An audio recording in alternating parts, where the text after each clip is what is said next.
നമസ്കാരം, എല്ലാവർക്കും ഒരു പുതിയ വീഡിയോയിലോട്ട് സ്വാഗതം. ഇന്നത്തെ വീഡിയോയിലൂടെ നോക്കുന്നത് മാർഗനിർദ്ദേശക തത്വങ്ങൾ, directive principles of state policy, article 36 to 51 നോക്കാം. നിർദ്ദേശക തത്വങ്ങൾ ഇന്ത്യൻ ഭരണഘടന കടം കൊണ്ടിരിക്കുന്നത് അയർലൻഡിൽ നിന്നാണ്.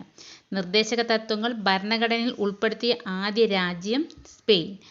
ഇന്ത്യൻ ഭരണഘടനയിൽ നിർദ്ദേശക തത്വങ്ങൾ ഉൾപ്പെടുത്തിയിരിക്കുന്നത് 4-ാം ഭാഗത്താണ്.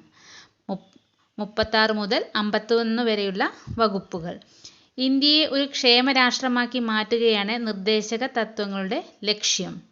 ഗാന്ധിജിയുടെ ക്ഷേമരാഷ്ട്ര സങ്കല്പനങ്ങളിൽ ഉൾക്കൊള്ളിച്ചിരിക്കുന്ന ഭരണഘടനാ ഭാഗം 4-ാം ഭാഗം നിർദ്ദേശക തത്വങ്ങളിൽ. നിർദ്ദേശക തത്വങ്ങൾ ആർട്ടിക്കിൾ 36 to 51. അതിലെ പ്രധാനപ്പെട്ട ആർട്ടിക്കിൾസ് മാത്രമേ നോക്കുന്നുള്ളൂ. ആദ്യം നോക്കുന്നത് ആർട്ടിക്കിൾ 39A. സാമ്പത്തികമോ മറ്റേതെങ്കിലും കഴിവില്ലായ്മയോ കാരണം ഏതൊരു പൗരനും നീതി ലഭിക്കാത്ത സാഹചര്യം ഇല്ലാതാക്കുവാൻ ആവശ്യമായ വിധം സൗജന്യമായി നിയമസഹായം ലഭ്യമാക്കുക. അതാണ് ആർട്ടിക്കിൾ 39A.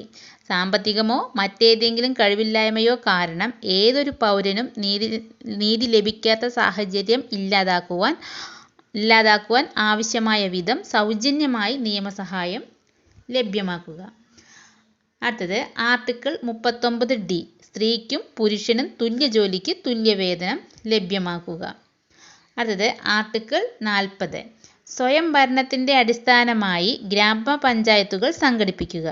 ഗ്രാമപഞ്ചായത്തുകളുടെ രൂപീകരണമാണ് ആർട്ടിക്കിൾ 40 പറയുന്നത്. അടുത്തത് ആർട്ടിക്കിൾ 44. രാജ്യത്തിനാകമാനം ബാധകമായ ഒരു സിവിൽ നിയമ സംഹിത നിർമ്മിക്കുക. ഒരു ഏകീകൃത സിവിൽ കോഡ് നിർമ്മിക്കുക. അതാണ് ആർട്ടിക്കിൾ 44. ഏകീകൃത സിവിൽ കോഡ് നിലവിലുള്ള ഏക ഇന്ത്യൻ സംസ്ഥാനം ഗോവയാണ്. അടുത്ത ആർട്ടിക്കിൾ 45.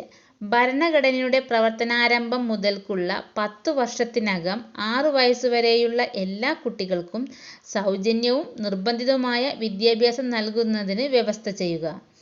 ആർട്ടിക്കിൾ 45 ഭരണഘടനയുടെ പ്രവർത്തനാരംഭം മുതൽക്കുള്ള 10 വർഷത്തിനകം 6 വയസ്സുവരെയുള്ള എല്ലാ കുട്ടികൾക്കും സൗജന്യവും നിർബന്ധിതവുമായ വിദ്യാഭ്യാസം നൽകുന്നതിന് വ്യവസ്ഥ ചെയ്യുക.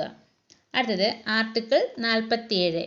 പൊതുജനാരോഗ്യം മെച്ചപ്പെടുത്തുകയും ലഹരി പാനീയങ്ങളുടെയും ആരോഗ്യത്തിന് ഹാനികരമായ മരുന്നുകളുടെയും ഉപയോഗം തടയുക. അതാണ് ആർട്ടിക്കിൾ 47. മദ്യനിരോധനം നടപ്പിലാക്കണമെന്ന് അനുശാസിക്കുന്ന ഭരണഘടനാ വകുപ്പ് ആർട്ടിക്കിൾ 47. അടുത്തത് ആർട്ടിക്കിൾ 48. കൃഷിയും മൃഗസംരക്ഷണവും ശാസ്ത്രീയമായ രീതിയിൽ സംഘടിപ്പിക്കുകയും പശുക്കിടാങ്ങളെയും കറവുള്ളവയും ഉഴവിനുള്ളതുമായ മാടുകളുടെ ഇനങ്ങൾ നിലനിർത്തുകയും അഭിവൃദ്ധിപ്പെടുത്തുകയും അവയുടെ വധം നിരോധിക്കുകയും ചെയ്യുക. ഗോവധ നിരോധനം നടപ്പിലാക്കണമെന്ന് അനുശാസിക്കുന്ന ഭരണഘടനാ വകുപ്പാണ് ആർട്ടിക്കിൾ 48. ഭരണഘടനാ ഭാഗം 4, ഭരണഘടനാ വകുപ്പ് 48. നിയമം നടപ്പിലാക്കിയ ആദ്യ ഇന്ത്യൻ സംസ്ഥാനം ഗുജറാത്ത്. അടുത്ത ആർട്ടിക്കിൾ 48A. രാജ്യത്തിലെ വനങ്ങളെയും വന്യജീവികളെയും രക്ഷിക്കുക, പരിസരത്തെ സംരക്ഷിക്കുകയും മെച്ചപ്പെടുത്തുകയും ചെയ്യുക. ആർട്ടിക്കിൾ 48A പറയുന്നത് രാജ്യത്തിലെ വനങ്ങളെയും വന്യജീവികളെയും രക്ഷിക്കുക, പരിസരത്തെ സംരക്ഷിക്കുകയും മെച്ചപ്പെടുത്തുകയും ചെയ്യുക. ആർട്ടിക്കിൾ 49. ചരിത്രപരമായ പ്രത്യേകതയുള്ളവയും ദേശീയ പ്രാധാന്യമുള്ളവയുമായ എല്ലാ സ്മാരകങ്ങളെയും സംരക്ഷിക്കുക എന്നാണ് ആർട്ടിക്കിൾ 49 പറയുന്നത്. ചരിത്രപരമായ പ്രത്യേകതയുള്ളവയും ദേശീയ പ്രാധാന്യമുള്ളവയുമായ എല്ലാ സ്മാരകങ്ങളെയും സംരക്ഷിക്കുക. ആർട്ടിക്കിൾ 50. നീതിന്യായ വകുപ്പിനെ കാര്യനിർവഹണ വകുപ്പിൽ നിന്ന് വേർപെടുത്തുക. നീതിന്യായ വകുപ്പിനെ എക്സിക്യൂട്ടീവിൽ നിന്ന് വേർപെടുത്തുക. അതാണ് ആർട്ടിക്കിൾ 50. ആർട്ടിക്കിൾ 51. അന്താരാഷ്ട്ര സമാധാനവും സുരക്ഷിതത്വവും ഉറപ്പുവരുത്തുക. അന്തർദേശീയ തർക്കങ്ങൾ മാധ്യസ്ഥ മുഖേന പരിഹരിക്കുക അല്ലെങ്കിൽ അവയ്ക്കായി പരിശ്രമിക്കുക. അതാണ് ആർട്ടിക്കിൾ 51 പറയുന്നത്. ഇനി കുറച്ച് ക്വസ്റ്റ്യൻസ് നോക്കാം. നിർദ്ദേശക തത്വങ്ങൾ നിലവിൽ വരാൻ കാരണമായ commission Sapru commission. Novel features of Indian constitution എന്ന് നിർദ്ദേശക തത്വങ്ങളെ വിശേഷിപ്പിച്ചത് BR അംബേദ്കർ. ഒരു ബാങ്കിൻ്റെ സൗകര്യാനുസരണം നൽകാവുന്ന ഒരു ചെക്ക് എന്ന് നിർദ്ദേശക തത്വങ്ങളെ വിശേഷിപ്പിച്ചത് കെ.ടി. ഷാ. ആഗ്രഹങ്ങളുടെയും ലക്ഷ്യങ്ങളുടെയും ഒരു വിളംബര പത്രിക എന്ന നിർദ്ദേശക തത്വങ്ങളെ വിശേഷിപ്പിച്ചത് K C. Wheare. Gandhian, socialist, liberal എന്നിങ്ങനെ തരംതിരിച്ചിരിക്കുന്നത് നിർദ്ദേശക തത്വങ്ങളെ. ഇന്നത്തെ വീഡിയോയിലൂടെ നമ്മൾ നോക്കിയത് നിർദ്ദേശക തത്വങ്ങളാണ്. ആർട്ടിക്കിൾ 36 മുതൽ 51 വരെ പ്രധാനപ്പെട്ട ആർട്ടിക്കിൾസ് മാത്രമേ നോക്കുന്നുള്ളൂ.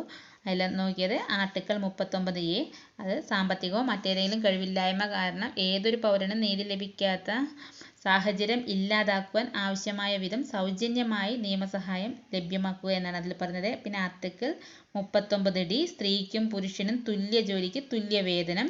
അതുപോലെ ആർട്ടിക്കിൾ 40, ഗ്രാമപഞ്ചായത്തുകളുടെ രൂപീകരണം. ആർട്ടിക്കിൾ 44, ഏകീകൃത സിവിൽ കോഡ്. ആർട്ടിക്കിൾ 45, 6 വയസ്സുവരെയുള്ള എല്ലാ കുട്ടികൾക്കും സൗജന്യവും നിർബന്ധിതവുമായ വിദ്യാഭ്യാസം നൽകുക.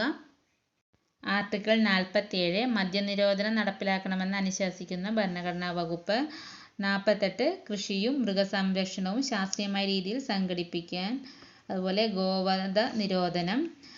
ആർട്ടിക്കിൾ 48A, രാജ്യത്തിലെ വനങ്ങളെയും വന്യജീവികളെയും രക്ഷിക്കുക. ആർട്ടിക്കിൾ 49, ചരിത്രപരമായ പ്രത്യേകതയുള്ളവയും ദേശീയ പ്രാധാന്യമുള്ളതുമായ എല്ലാ സ്മാരകങ്ങളെയും സംരക്ഷിക്കുക. ആർട്ടിക്കിൾ 50, നീതിന്യായ വകുപ്പിനെ കാര്യനിർവഹണ വകുപ്പിൽ നിന്ന് വേർപെടുത്തുക. ആർട്ടിക്കിൾ 51, അന്താരാഷ്ട്ര സമാധാനവും സുരക്ഷിതത്വവും ഉറപ്പുവരുത്തുക, അല്ലെങ്കിൽ അന്താരാഷ്ട്ര ദേശീയ തർക്കങ്ങൾ മധ്യസ്ഥ മുഖേന പരിഹരിക്കുക, അല്ലെങ്കിൽ അവയ്ക്കായി ശ്രമിക്കുക. ഇത്രയും ആർട്ടിക്കിൾസാണ് ഇന്നത്തെ വീഡിയോയിൽ നമ്മൾ നോക്കിയത്. നാളെ മറ്റൊരു വീഡിയോയുമായി വീണ്ടും വരാം. Thank you for watching my video.